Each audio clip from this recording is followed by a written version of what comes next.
are listening to Joygasm, where we chat about video games, movies, and pop culture. I'm Russ, Xbox Live Toaster 360. He is my stupendous sibling, Steve, Xbox Live Stevavitch. And we can't believe we made it to episode 100 today, December 15th, 2018. We are going to forego gaming news and movie news. We will have this week in gaming and movie anniversaries. However... Oh my goodness. The wife has crashed the studio and she has what appears to be a very festive cake. Oh my goodness. And it actually has 100. It says 100 on it, and she's causing the smoke alarms to go off. Okay. And the bells and whistles, yeah, it does smell heavily like smoke. It's okay. Well, it wouldn't be a proper 100th episode celebration without smoke alarms going off. You know, they work, Russ. Good thing, too. That was a good test. You don't have to change the batteries just yet. Not yet. No, that's a very good thing. And actually, I'm glad I'm wearing headphones while we record, because I feel like it's taking the edge off of the beepage. Yeah, everybody else is going to have to put up with that except for us. It's not that loud. It's like earmuffs and headphones. It's a dual-purpose accessory of sorts. But hopefully it'll be able to... I don't know. Do we have a fan in here? I don't even know if we have a fan in here. We'll have to take a look. We'll have to exhale a bunch. Oh, there we go. There we go. I think we're almost back to normal. Let me see. Would you mind closing the studio door there, Steve? So it does smell like smoke in here. It does, but it smells like festive smoke, which, you know, it's a good thing as opposed to the... I'm not exactly sure what kind of smoke it is, but it may be a problem. But this is definitely very, very nice. I wish that we could show you what Steve is doing right now. I mean, he's actually... He's opening, closing the studio door to try and get some airflow. That's just how we roll around here. But what a nice gesture. I didn't even know she was going to do that. Nothing like on the spot showmanship. I know, yeah. I wonder what flavor of cake it is. Now I'm all curious to go down there and check out the cake. But that's awesome. Did you get a picture of her? I got a selfie with, I sure did. Let's see how that came out. She had like these epic sparkler looking numerical 100s. Do you have it there? Bam. Oh, how nice. Yeah, and there's so much sparkly goodness. You can't even make out the number 100 on the cake.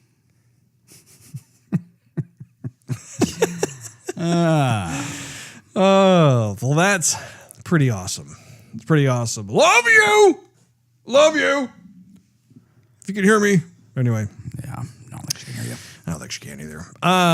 So anyway, yeah, we're going to be going through that little thingy there with Steve doing the game and movie anniversaries, which will be very nice, shortly after our Howdy Doody time. And then, of course, our... topic of the day is, in case you couldn't tell already, celebrating our 100th episode, which you can fast forward to if you look at the timestamp located in the description below. That's correct. In this episode's detail section of iTunes, Google Play, Spotify, YouTube, etc. Otherwise, you could just keep on listening. Steve, yeah, what is new with you this fine day? Oh, man. Well, I'll tell you. Allergies are kicking my butt, Russ. They are. You've got kind of the sexy Marlboro Man thing going on there. Yep. No, ever since November hit, it's I've been going. My allergies have been having mood swings where I'm horrible, and then I'm great, and then I'm horrible, and it's like up and down, up and down, up and down. I still feel energetic throughout. I have to explain to people I'm not sick. Like, it's okay. I'm not sick. I feel good. I just sound terrible. I just sound like I'm dying, but I'm not. And so this is one of those days, you know? Mm-hmm. It's kind of a gamble coming on the show today, Russ, because, you know, I don't know how I'm going to be. He might be just absolutely on Prozac positivity heaven, and then the next little snippet, he might actually be negative Nancy. You never know. I'm dying. Bring me some chocolate.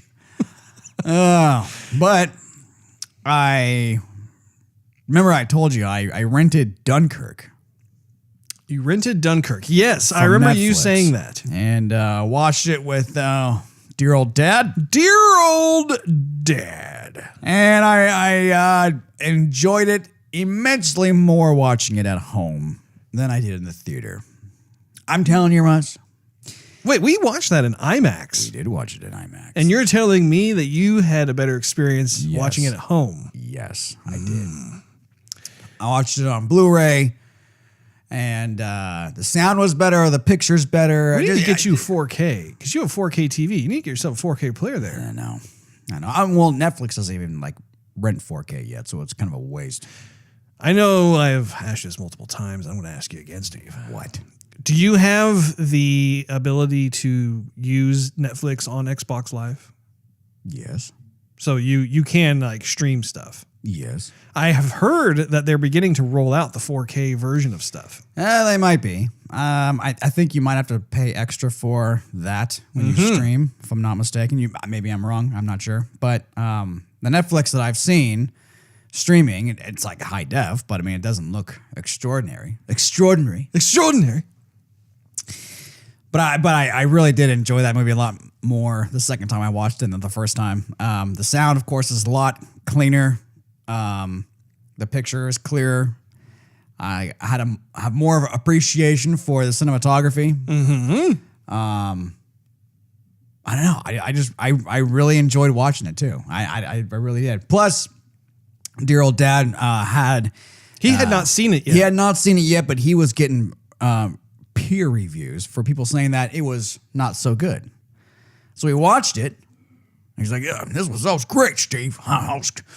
It's great. I enjoyed watching that with you." I'm like, I could totally see that. Dunkirk is the kind of movie that I could totally see Dad digging. Yeah. Well, man, I tell you, when I first got it, I threw it in my Xbox because I wanted to hear the dogfight scene. Oh yeah, It sounds amazing.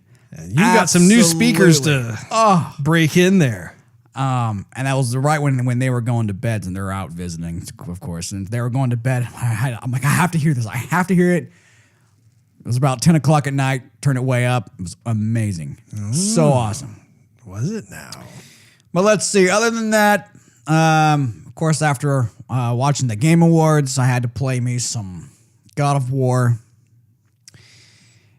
and Spider Pie, PS4 style.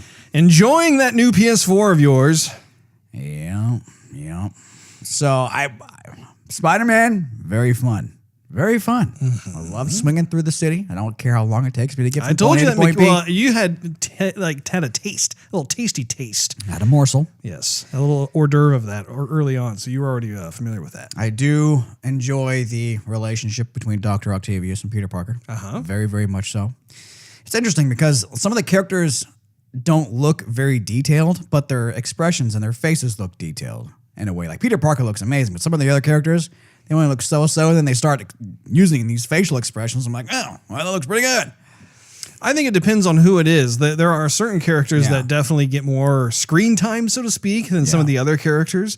And of course, as a result, you have more TLC placed into them. Yeah. But I'm very much looking forward to seeing your reaction to that game, because as you play through the story, it's such a great story. Yeah. So far, so good. I can like coming home and play it. I've had to force myself to put Red Dead Redemption on the wall, or on the shelf, I should say. Sure. Lick and stick. There we go. So I came on playing Spider-Man. One thing that's grinding my ghoulies is that you have like the bigger, thuggier kind of characters. Mm-hmm. Those guys waste off like as much health off your life as like a dude with a rocket launcher. I'm like, come on. Come on. They are they know how to leverage their girth in such a way that causes you lots of pain. Yeah, really. Very much so. God of War, on the other hand, I don't know. It's How far along are you in God of War? 15%. 15%. Okay, so you have gone through like the superhero battle with a certain character. Yes. At the beginning, when he decides to come up to your house, your little cabin in the snowy woods. Right. I think I have to watch some YouTube videos for God of War. One, to understand why Kratos is so like tough lovey against his kid. He's like, boy, don't do that. And like he's like, he sounds like he's one step away from backhanding his son like every minute in the game. Like, dude.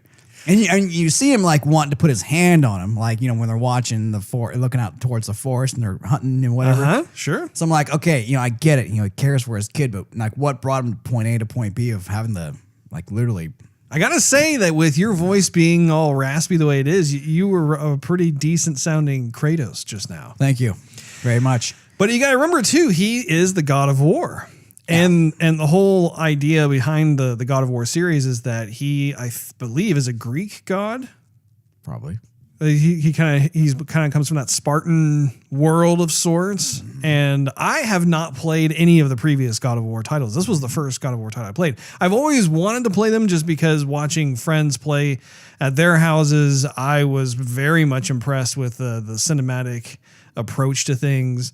And just the epic scale and scope of just what was going on. So I was very much looking forward to playing this particular title. And you will learn why he is living in the place he's living and actually find out where he's living at the place he's living. It's actually one of my favorite parts of the story. So far. See? So far, it looks very realistic. Mm-hmm. I'm getting my butt handed to me throughout the game. You're Gluteus Maximus. And one thing that I can't stand, because it reminds me of you. Oh, well, thank you, I think. Is that... So your true feelings come out on the 100th episode. I see how it is. Right. If you don't have honesty, Russ, what do you have? You know what? You have a point. You have a point there. When I am dying, when I have like a heartbeat of life left, my kid is screaming at me how horribly I'm doing and then continues to yell at me as I lie there breathless on the stone or the snow or the ice or wherever I'm lying. He's like, Dad, you're dying. Dad, you're doing horribly. Dad, you're dead already. I'm like, oh.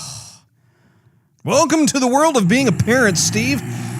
Those of us who are parents are very much used to the ridicule of a offspring. I'm like, there has to be a way and options to turn that off. Like, to me, I'm like, so I'm done. It reminds me of you because oftentimes when I would play a game, like for example, the one that comes closest to memory is Metal Gear Revengeance. Okay, you know the dude with the he's not the main. He's not the I usual enjoyed that character. game. Yeah, Xbox 360. It's not Solid Snake, but he's another dude. Yeah, it was a very cool take on the Metal Gear franchise. Yes, you had the sword that cut through buildings and such. Yeah, that was awesome. We had to play that again. That was fun. It was. Actually, you got a picture of a dude at Comic-Con that looked like incredible costume, like phenomenal. Yep. Wow. Yep. Anyway, post that one to Instagram there, Russ. I have it on my personal Instagram, but yeah, I'll post it to the Joygasm Instagram. Give that dude some love. Anyway.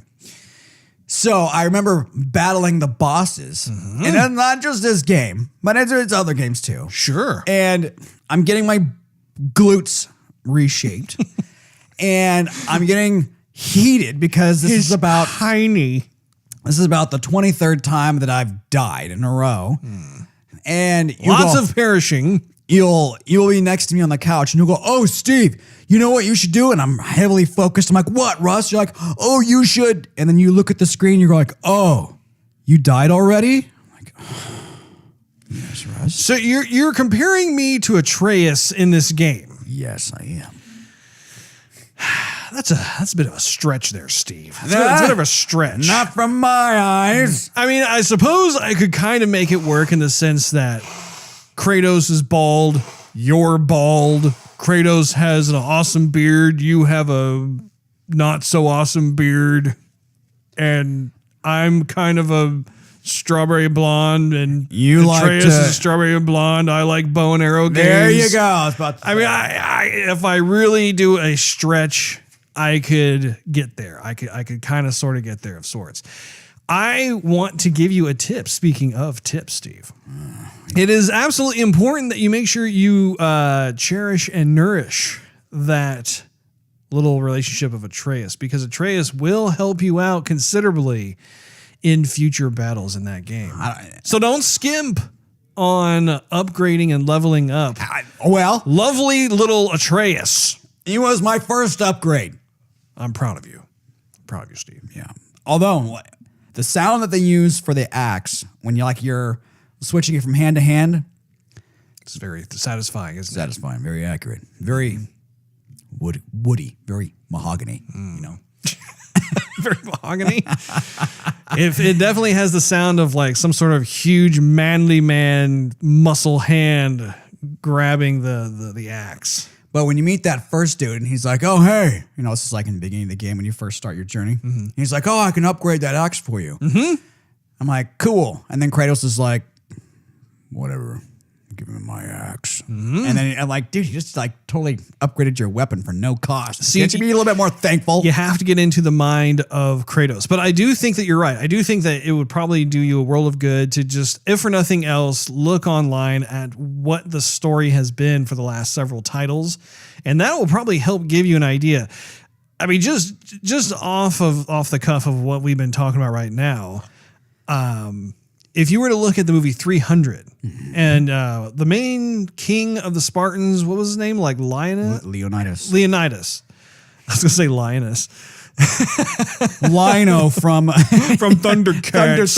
Thundercats. But yeah, he had a certain type of ferocity, he would definitely believed in his people, that sort of thing. But there was also a very hostile callousness to his character when he was talking to other characters, that sort of thing. I mean, he didn't have a lot of patience with different characters. He was more loving toward his son, but at the same time, his wife was also still alive. If you remember in the beginning of this game, the wife has died. There's a lot of grieving and mourning and processing and reflection going on there. Yeah, there is. But not to mention the fact that when you're the god of war, Steve, it's not like you're the god of comfort. The true. god of Krispy Kremes, you are not. Not paid by Krispy Kreme, so not endorsed by Krispy Kreme. No. Far from it. No. Nothing bad about Krispy Kreme, by the way. I love me some Krispy Kremes.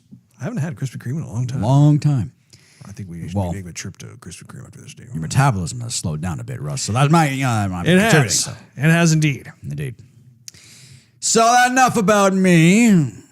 Oh, I did get some more movies in for Netflix, so I'll have a full report for you next time. Oh, good. Excellent. Enough about me, though, Russ.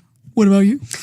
So this day marks my little holiday vacation of sorts. It's not like I'm actually going anywhere. It's a holiday staycation, but I'm perfectly fine with that because it means I get to spend some time with the family. I get to go catch up on our movie watching, which we have an absolute ton of movies at the theater right now that we need to go check out. So I'm definitely looking forward to doing that. I have been just absolutely... You haven't even watched Wreck-It Ralph yet, have you? No. Good grief. I'm way behind. I haven't seen Wreck-It Ralph. I haven't seen the new Mary Poppins flick. I don't know what people have been saying about it.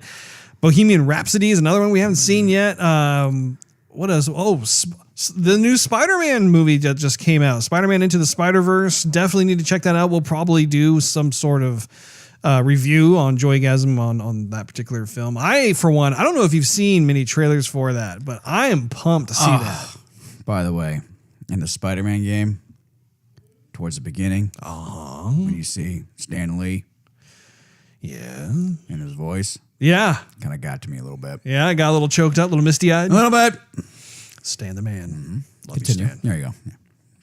When it comes to gaming, though, I have been just really been dedicating my time to RDR 2. I really, especially because next week we're going to be doing our 2018 Joygasm Game Awards for our favorite games and movies of the year, and I really feel it necessary to try and get through the main story of RDR. So this whole timing is working out really nicely with taking some time off from work to be able to really focus on the game. And I don't want to just give any spoilers away just because I'm in chapter 4.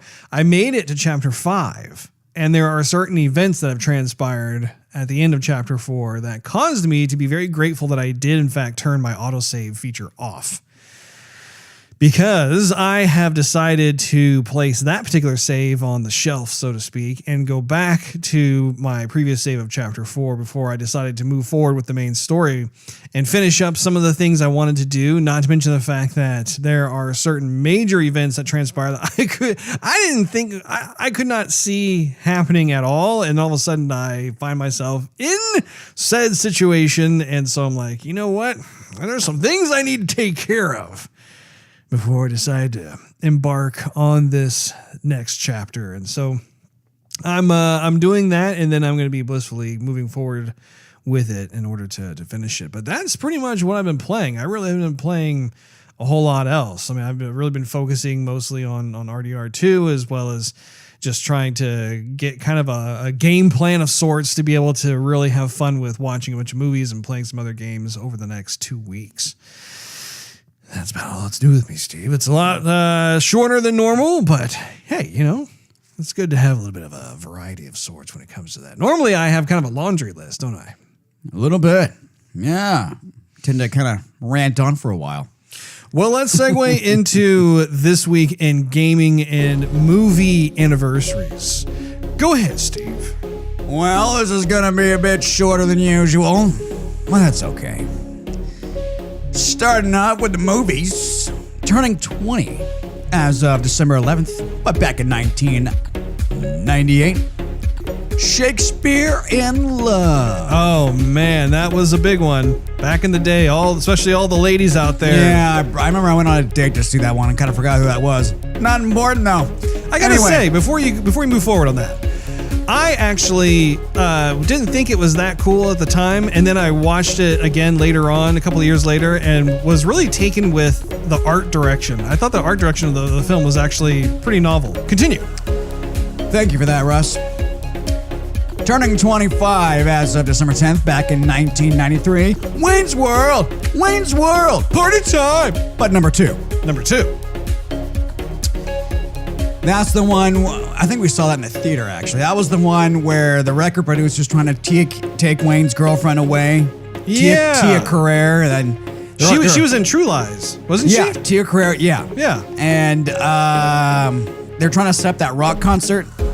I forgot if Ozzy Osbourne was in that one or the previous one. Anyway. Well, and I can't remember, was that in Wayne's World 1 or Wayne's World 2? Well, in Wayne's World 2, they're definitely trying to set up a rock concert, but yeah, I forgot what happened in Wayne's World 1. Anyway. Oh, whatever. So, moving on. Turning 30 as of December 9th, back in 1988, Mississippi Burning.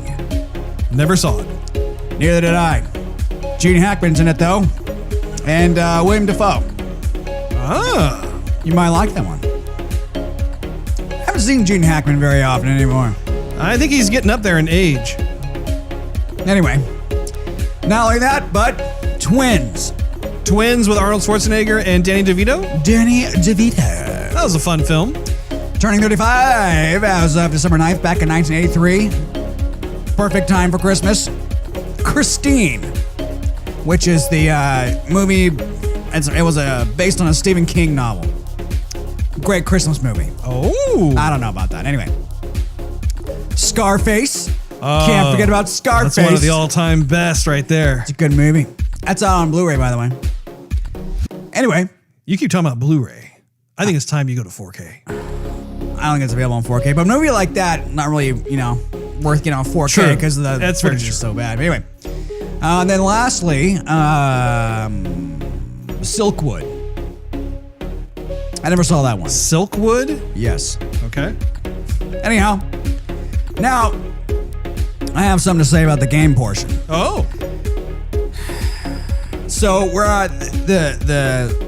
usually get this information is down. So I had to really scavenge the interwebs to find material for this. It's very dedicated of you, Steve. Yeah, I know. It is. Yes, you're right. But I only found 2 games to list, but they're 2 good games. Firstly, turning 25 from 1993, on December 10th, Doom. Oh, yes. A lot of the first-person shooters of today give credit to games like Doom, other games like Wolfenstein, whatever and Oh, whatnot. their existence to that game. That's right. Secondly, December 9th, turning 30 from 1988, Ninja Gaiden. Oh, that's another classic. Ugh. Hasn't been a Ninja Gaiden in a while, but I played the latest one, and it was hard. Man, that game was hard. It was hard, Steve. It's difficult. All right. Well, I've been looking forward to this all week long. I say we just segue right into our 100th episode of the topic of the day.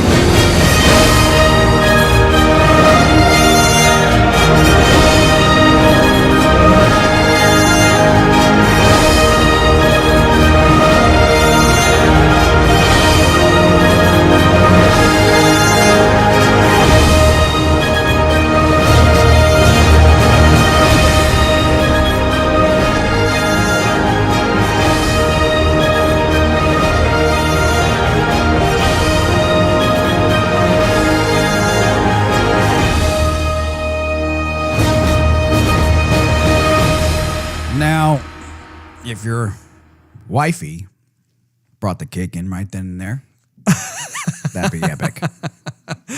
That would have been epic, wouldn't it? I imagine that same song will be going through our ears or minds as we're tasting the said cake. I wonder what kind it is. I hope it's ice cream cake. I hope it's chocolate. I love chocolate. Ooh, chocolate. Our topic of the day is celebrating our 100th episode. Oh man, I cannot believe that we have made it this far. That was disgusting. Thank you for that. See, it's got a mind of its own, you know?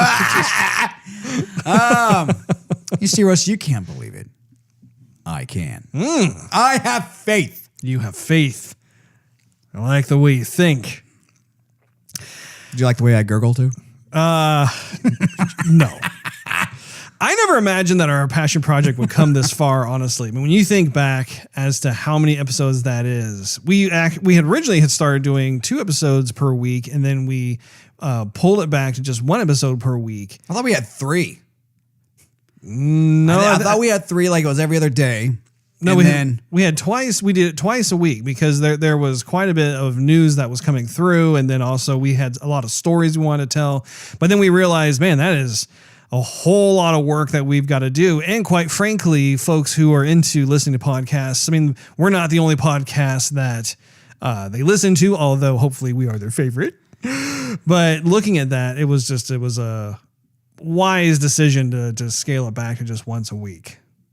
So that was my idea. Thank you. Oh, but yeah, I mean, over the past year and a half, check this out, Steve. I was looking at. Oh, I'm checking. I was looking at our roster of episodes. Mm-hmm. We have produced over 7,000 minutes of highly polished, unadulterated, saucy ear candy goodness. You know, that's unaltered is a good point there, Russ, because they're, you know, the only. I didn't say unaltered. I said unadulterated. Oh, well, unadulterated. Good grief. Come on. Okay. Let's see if you can pronounce it. Go ahead, Steve. Unadulterated. Very good. Yeah, it's great, Russ. Like, you scrub it, but there's no like. I give it a good back scrub. Yeah, there you back scratch too. Good scraping. Make sure I clean it behind the ears. Yeah, get all the dead skin cells off. Anyway, but this is all one take. This is not interrupted by anything. This is now there is a fair amount of editing that goes through when you know. Oh, we can get into that in a bit. No, don't you worry. We'll cover that, Steve. I just had to say it because you But the format of our show is very much stream of consciousness. So as we go through various segments and that sort of thing, we like to be able to do this all in one take. And luckily we don't have to do a lot of retakes of sorts, but there is a noteworthy amount of editing that needs to be done when it comes to certain things that get missaid, certain things we keep in just because I think it's fun to be able to showcase more of like the down to earth realism of just us as we have certain stumbling blocks, but we'll get to that in a bit. Anyway, the amount of work. I mean, I'm glad that you actually said that though, because the amount of work behind those 7,000 plus minutes is crazy, with researching production equipment, preparing weekly program schedules, coordinating guests to come onto the show, editing and mastering the audio, uploading them to all the channels and so forth. I mean, it is definitely a commitment of sorts, but it's been an exciting adventure that we are grateful to all of our Joygasm listeners for. What are you motioning for, Steve? You got my earphones turned up way too loud, and all your S's are like piercing my ears. Okay, let me turn you down. Is that better, Steve? I'm really excited to be able to talk about this. Is that better? That's better. Is that better? That's better. Is that better? That's better. Okay. Anyway, it's been an exciting adventure, and we, I'm speaking for both of us, Steve. Oh, thank you for speaking for me. Are grateful. I'm not the guy. Oh yeah, I am. Yeah, I was gonna say you better be. To all of our Joygasm listeners out there who have joined us along the way, we seriously couldn't have done this without you. And I was also looking at the list of countries where our listeners are from, and I think it's only appropriate, given our 100th episode, to look at them.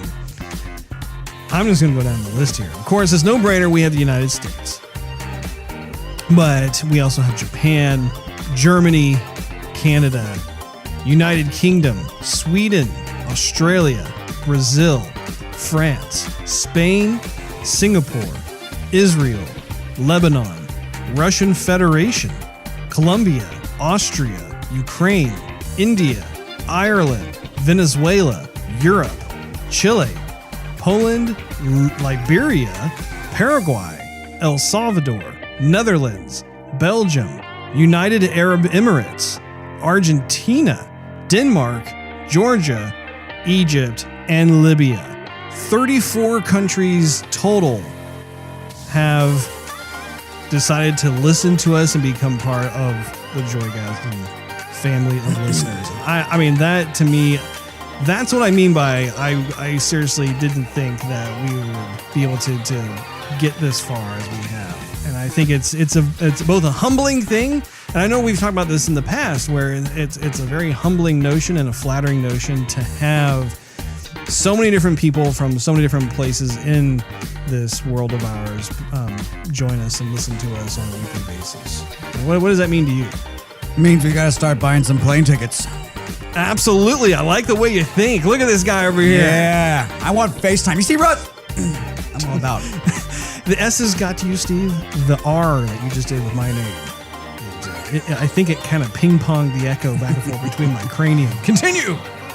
I'm all about face-to-face. I'm all about the relationship. Meeting people, you know?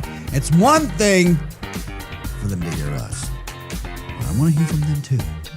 You are very right. I want to meet them. I want to say, hey, how you doing? Welcome to the family, you know? Absolutely. Thank you for listening to me and you, especially when our voices sound like this. They'll probably keep you at arm's length when you sound like they're going to like hold me. Straight arm me. I'm like, hey, give me a hug. Give me a hug. Give me a hug. You know you want to. Come on. But I think that you touch on something that's very much a good idea, where when we move forward with this program, it would be awesome for us to be able to take some trips, be able to go to these different places, perhaps participate in some of the conventions that they have going on there. I don't know if they have podcast conventions or if they have. I mean, I know for a fact that the Comic Cons are really starting to be properly represented in all different corners of the world here. And I think it'd be fun to be able to perhaps join up and be able to say hi to all these different folks. Maybe hang out, play a game or two, we'll watch a movie. You know, what we do like on this program. Maybe I'll join their clan on Clash of Clans or something. Oh, that'd be fun. There you go. Or they'll introduce us to some games that we haven't played before. So to mark this occasion of having the 100th episode. Yeah, whatever, Steve. Anyway. No, I thought you were done. Are you? I thought you were going to comment. Oh, no. I would never comment on them. Continue. I think that you hit the nail on the head and I was ready to move forward. But would you like to say anything else, Steve? No. Go ahead. To mark this special occasion, we thought it would be fun for us to reflect by peeking behind the scenes of the show, so to speak. And I thought it'd be fun to just look back at the origin story of how Joygasm came into existence. So I can say for me, I first started thinking about having some sort of podcast show back in 2016. And it's, I began finding out about how everyday folks like you and me were having fun producing their own content and publishing them as podcasts or videos on YouTube or iTunes, Google Play, whatever. And I remember just looking at this, like thinking to myself, man, like this is something that could actually become a reality for you and I, just because based on something that we already love to do. We already love to play games. We already love to watch movies, and we love to talk about it. And I think that was one of the biggest things about it was like, okay, how can we do this in such a way that allows it to be an outlet of sorts for us, but do so in a presentation fashion, have a program of sorts. And I remember us being, this wasn't 2016. We were kind of more into the beginning of 2017. I began to talk to you about it in my backyard, and we started to really talk about, hey, what would you think if we were to get into this? If we were to make a long-term commitment to having a show that centers around these main themes. And you were very much interested right away. I mean, I remember like you didn't have any kind of concerns or balking of sorts at it. I mean, you were definitely on board to want to be a part of this. Well, this is true. Well, I think it started because your little girl was watching random child programs on YouTube. Mm-hmm. And some of them are very well done. Some are, kind of amateur, but doesn't matter. They're still entertaining. And I looked at you, slapped you, and I said, hey, you've been rendering stuff for quite a long time, all the way through high school and college. And you know one, maybe two things about it. And I thought, hey, maybe you should, figure something out, tell a story, put it on YouTube. You might be hitting on something, Mm-hmm. So then I was pushing you just because I love to push you, and you love to push me regardless. Yeah. So it was actually more you focused than me focused. But then I forgot what movie was coming out at that time, but we were like, oh man, we love talking about this stuff, and we love talking about games. We talk about movies and games for hours. And then when we would talk to our friends, it would be like this whole fun thing. Mm-hmm. And it would be entertaining. And of course, we'd make a bunch of sound effects, and we kind of have our own sense of humor in a sense. And but it would be infectious. Like, once we started, doing these imitations and expressions and sound effects and, branch off into other stories relating to the movie or the game or whatever, it would bring a bunch of people in, and everyone would have this fun conversation. Yeah. So I thought, why don't we just pick up where we leave off there and spread it out a bunch and increase the size of the conversation. Absolutely. And I think that we had an epiphany about this too, where there are many, many, many people who are into this pop culture thing like you and I are. And as a result, all the personalities bear a lot of commonalities. There are a lot of similar styles of humor and interest levels. And so in some cases, there are certain fans out there of various TV shows, movies, or games that are just massive diehard fans that are far greater than you and I. And I think that's a truly wonderful thing to be able to tap into, be able to build that community, and like you said earlier, be able to hopefully one day be able to actually meet some of these people and just enjoy participating and doing things that we love to do, some of these wonderful geek activities of sorts. But yeah, you touched upon something too about how when I was considering talking to you about doing this show, I began to wonder, okay, what exactly can I bring in terms of the production value of this show? Because I didn't want us to do something that was just kind of average or run of the mill or what have you. Like I really wanted to have something that was high production value and was able to leverage my knowledge of swords. And what I'm getting to about this is just my background is that I worked in the gaming and tech industries, and I wore many creative hats, including UI design, motion graphics, video production, and creative direction. However, I never did a podcast, so it was kind of this funny situation of sorts where we didn't really know what we were doing, but yet we did. It's like the technical side of things and the artistic side of things. Like I definitely have a considerable amount of industry experience in, but when it came to actually running a show and doing all this kind of stuff, I mean, it was very much kind of a discovery on an ongoing basis of sorts, just to go, okay, so we can do this, we can do that. And, you know, we made changes along the way and we evolved as a show. And it was crazy to listen back to the first episode of Joygasm versus where we are today and just seeing how much more streamlined, how much more smooth, how much more organized our approach to the program is. And of course, I mean, just looking back, I mean, to give you listeners an idea, I know that we've talked a little bit here and there about my career, but the places that I've worked, I figured this would be a good opportunity to kind of explain a bit about this. I've worked for companies like Maxis, EA Games, Visual Concepts, Screen Life Games, 3G Studios, 2K Games, Gearbox Software.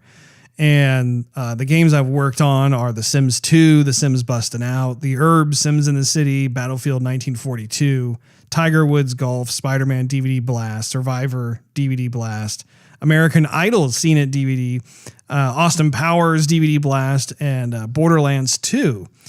And so there's a quite a bit in there, including mobile games like The Deep, Bloodlines, and Zombie, but looking at all of that and looking at the various types of creative hats I had to wear, it all revolved around production. It all revolved around creating different types of game trailers or marketing art or in-game assets, that sort of thing. And so I thought to myself, man, like this is such a terrific industry. It'd be fun to have some kind of passion project that we can build towards where we can just geek out about this stuff outside of what we typically play or watch or whatever. So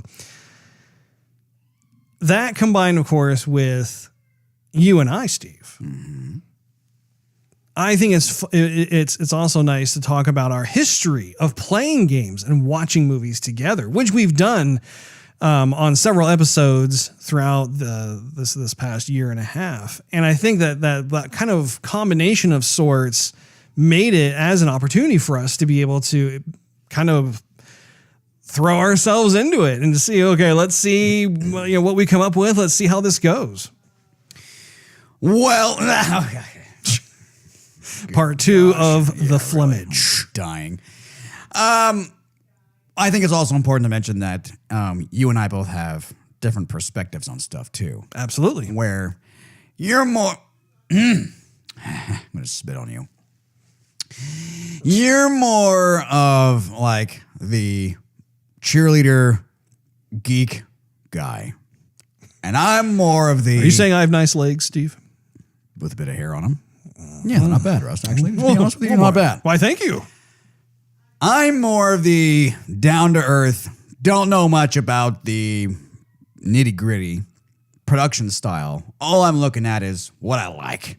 Mm-hmm. And, it's like bring up some stuff to you that you may not see or have thought about. And so, in a sense, it kind of balances you, and you balance me, Russ. I'm not going to say complete me, but you balance me. That's okay. And I balance you. That's quite okay. And I think partially maybe our listeners enjoy that because some people might agree more with you. Some people might agree more with me. And it's not just like a one-sided perspective. Sure. And I think, and that's true. I mean, it's growing up, we have always had kind of that dynamic in place where you have typically been a bit more critical and you'll look at certain things that perhaps either give a pass to or whatnot. And I think that that's a very good thing to have, especially when we're reviewing something, just because I think it's important that there is kind of the joy side of things where it's like, hey, yeah, there's this new thing that's out, that sort of thing. And I also think too, that when we have you looking at, like, say, a movie or a game of sorts, I think it's important for folks to be able to look at it, because there are certain opinions out there that will side with you, and they'll be very much like, well, there's this or there's that and that sort of thing. So yeah, there is a balancing of sorts, but I think what's most important though is our camaraderie. I think that that's what makes kind of the secret sauce sort of sorts with Joygasm, is having that history with you, where we've been able to have a lot of fun experiences playing these games, watching these movies, having those side comments, going through and being able to generate those memories together, and then being able to leverage that moving forward into this show. I think that is very, very much a bonus. I think partially, like, hearing from your background, from where you came from, and my background, which I've only touched on a couple, but I come from like the marketing and sales side, of which you have to be more critical, because you're analyzing what's happening to try and tell a story. But if you can't, if you're waxing a piece of turd, for example, that's still, at the end of the day, you come from more of a business side of things. Exactly. But I think that's why I come at that. Sometimes I'm more critical than you are when approaching, a venue like the Game Awards or E3, or looking at a movie from a different perspective or a game from a different perspective. Like you might be going, oh, wasn't that cool? Wasn't it awesome? Like, I'm kind of reading through it a different way than you are. Mm-hmm. I would also like to take the opportunity to be able to talk about what goes into each episode, because oftentimes you'll hear us talk about how, it takes a lot of work to be able to do this, to be able to have this show running and that sort of thing. And I thought it would be a fun opportunity to be able to talk about this. So I mentioned this earlier, and I'd like to drill down a bit further. When I mentioned that there's the researching of production equipment, that is pretty involved in terms of looking up, okay, what kind of microphones do we want to use? And what was interesting about when we first started the show was that we had literally just a Yeti. It was a Yeti microphone that was a two-way of sorts, where you could have two people on either side of it talking into it, and it was USB. You could plug it into your laptop or what have you. And that was kind of our starting point. That was where we were trying to dip our toe into the podcasting waters of sorts. Didn't we have to borrow it? We did. We didn't even own it. We were borrowing it. And so looking at that, that was just our way to kind of jump in. And then it allowed me to look at more research and find out, okay, how do we want our voices to sound? And what's crazy is that I come from a more visual side of things. I do dabble in audio to a certain extent, but I am not a dedicated sound designer. However, I am fortunate in the sense that I do have friends that are sound designers that do this for a living. And so they were gracious enough to be able to kind of point me in the right direction as to, like, well, if you're looking for preamps, so these are some of the ones you might want to look at. They were kind enough to actually bring over several different types of microphones and look at that and go, okay, well, you want this. If you use this one, that's going to cause your voice to have certain bright spots versus this one that'll give you more of a deeper sound, that sort of thing. And so looking at that versus, like, now you're going to need your microphone cables. You're going to need different types of audio programs. And again, I use audio programs in a much different fashion. Maybe not much different, but it definitely, I used it more to edit audio into various cinematics and videos and stuff, but not necessarily generating my own type of audio. So looking at that and then, researching up just what else we can use in terms of sound effects, looking at different types of cameras, because ideally, and this has always been our long-term goal, is we want to be able to go to video. And we've mentioned this multiple times in previous episodes, but it's going to be May. It's going to be June. Well, in August. And that is the reality of this type of gig, is nothing ever happens as quickly as you want it to happen. You have a lot of lofty goals. You will have setbacks. It's kind of just a part of life. Like life as a whole. Yeah, it's amazing how that happens. Funny, I plan to be a billionaire by now, but I only have a couple $1,000. I can't remember if it was Benjamin Franklin or Albert Einstein. One of those guys was talking about how you will encounter, I think it was like either 98% or 98% or 99% failure, and then 1 or 2% success. But it's that 1 or 2% success that really all of a sudden, you try things and they fail. You try things and they fail. You have setbacks. You have people telling you it's not going to work, that sort of thing. And then suddenly you have something that is just absolutely magical and it does work. And all those no's and closed doors and whatnot, suddenly you look back at just the sheer amount of work that went into it just to get this one yes.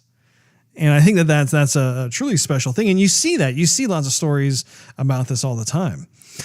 Excuse me. I had my throat decided to get all verklempt.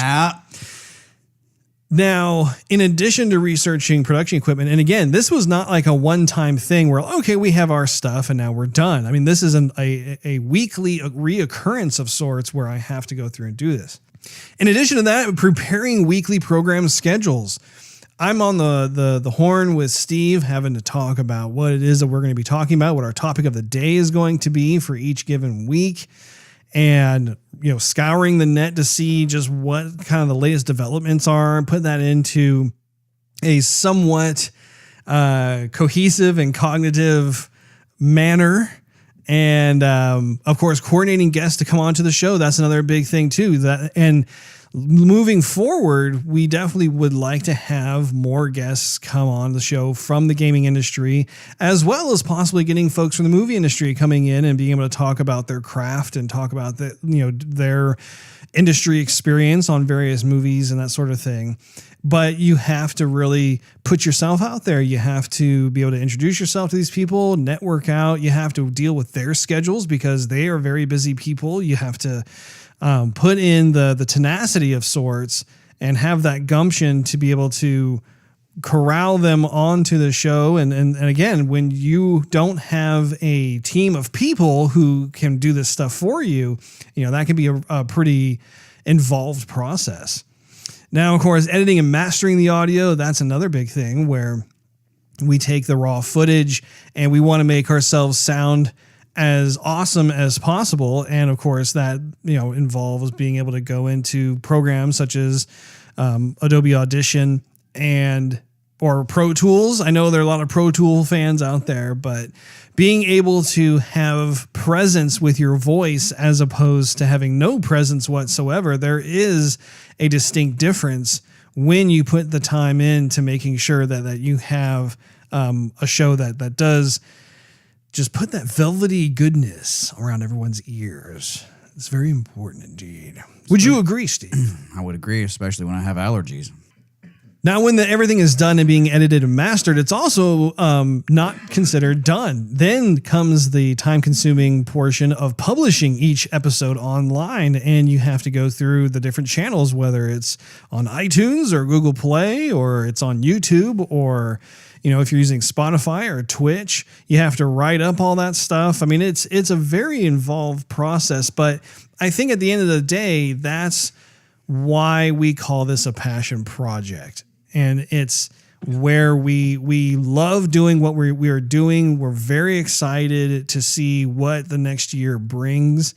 And at the same time, it's also just, it's important, I feel like, to be able to pause for a moment and look back at the 100 episodes. That was a ton of work. It was a ton of talking. Ton of talking indeed. People have gotten an earful, that's for sure. So ton of joy. And some gasms. I don't know about that, Russ, but Well, Steve, when you combine the ton- two, a ton of joygasms. I would just say a ton of fun. I would say a ton of joygasms. Yeah, okay, that too. Well, whatever. Don't shortchange it, Steve. Yeah, okay.